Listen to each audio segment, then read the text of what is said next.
حضرت عبداللہ بن مسعود رضی اللہ عنہ سے آخری جنت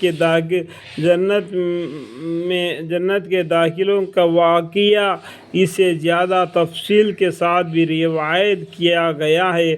فرماتے ہیں کہ نبی کریم صلی اللہ علیہ وسلم نے ارشاد فرمایا کہ سب سے آخری شخص جو جنت میں جائے گا وہ ہوگا جو دوزخ سے نکالنے کی ہمت کر کے کبھی پاؤں چلے گا اور کبھی گر پڑے گا اور کبھی اس کو آگ کی لپٹ جھلے گی، بس جب گرتا پڑتا دوزخ سے نکل کر آگے بڑھ جائے گا تو اس کی طرح دیکھا کر کہے گا کہ برکت والا ہے وہ سب سے بڑا خدا جس نے مجھے تجھ سے نجات بخشی، یعنی جہنم سے نجات بخشی اللہ تعالیٰ نے۔ سچ تو یہ ہے کہ اللہ تعالیٰ نے مجھے یہاں وہ نعمتیں دی ہے جو پہلے پچھلے میں سے کسی کو بھی نہ دی۔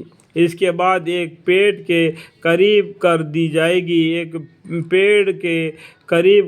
گی تاکہ اس کا سایہ حاصل کرو اور پانی پیو جو اس کے نیچے بہہ رہا ہے۔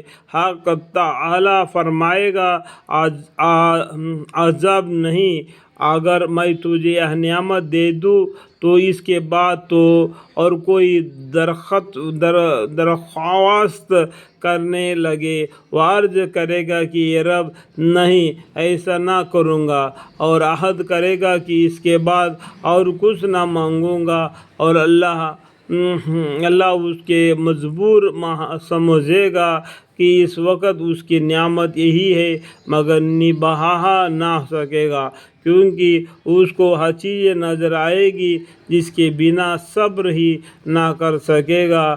چنانچہ اس کے پیڑ کے قریب کر دی جائے گا کہ وہ اس کے سایہ میں بیٹھے گا اور پانی پیے گا۔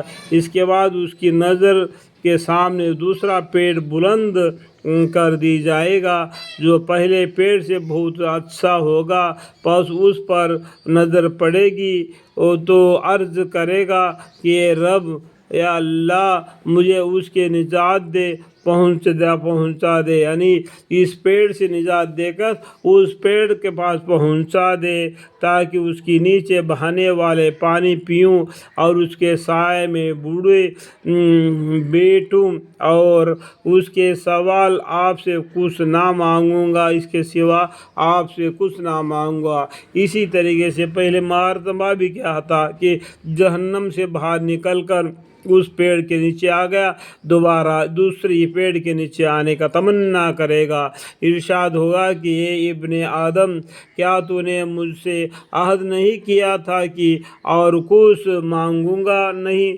اور عذاب نہیں، اگر میں تجھے اس کے قریب کر دوں تو پھر اور کچھ مانگنے لگے، پس وہ عہد کرے گا کہ اس کے سوا اور کچھ نہ مانگوں گا۔ اللہ تعالیٰ اس کو مجبور کہے گا کیونکہ اس کے بعد اس چیز پر نظر پڑے گی جس کے بغیر صبر ہی نہ کر سکے گا، پس اس پیڑ کے پاس اللہ تعالیٰ پہنچا دے گا اور اس کا سایہ لے گا اور پانی پیے گا۔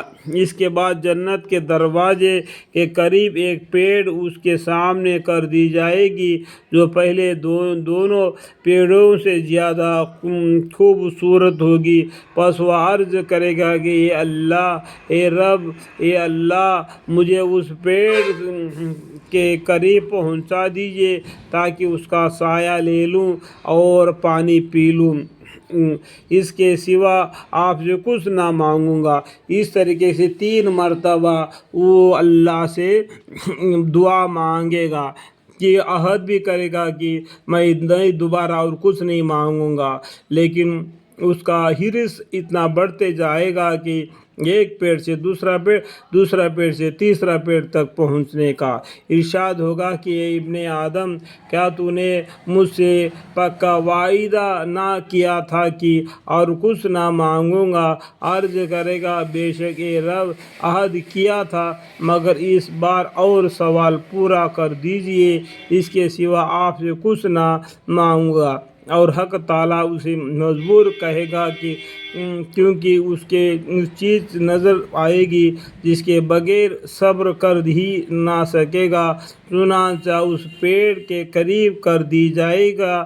جب اس کے قریب ہو جائے گا تو جنتیوں کی آوازیں سنائی دے گی، پھر للچائے گا اور کہے گا کہ اے رب، مجھے اس کے اندر پہنچا دیجئے۔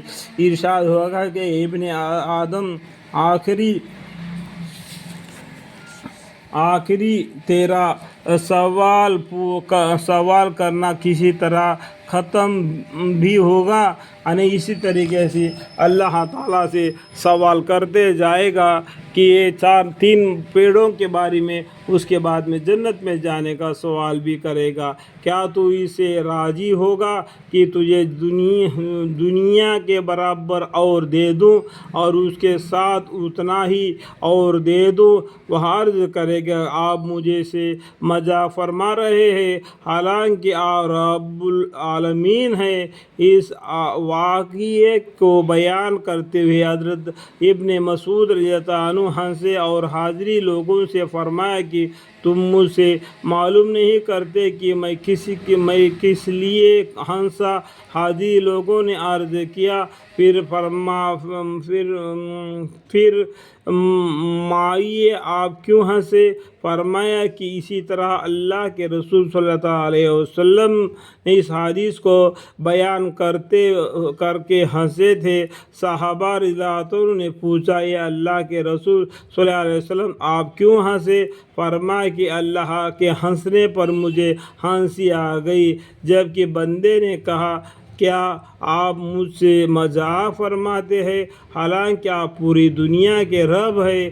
حق تعالیٰ فرمائے گا کہ میں تجھ سے مذاق نہیں کرتا، بلکہ واقعہ تجھے اتنی ہی دی، میں جو میں چاہوں اس پر قدرت رکھتا ہوں۔ اللہ تعالیٰ جو چاہیے وہ دے سکتے ہیں۔ اللہ کی رحمت وسیع ہے۔ اللہ تعالیٰ جہن والوں پر مہربان ہے۔ اللہ رحم فرمائے، آمین۔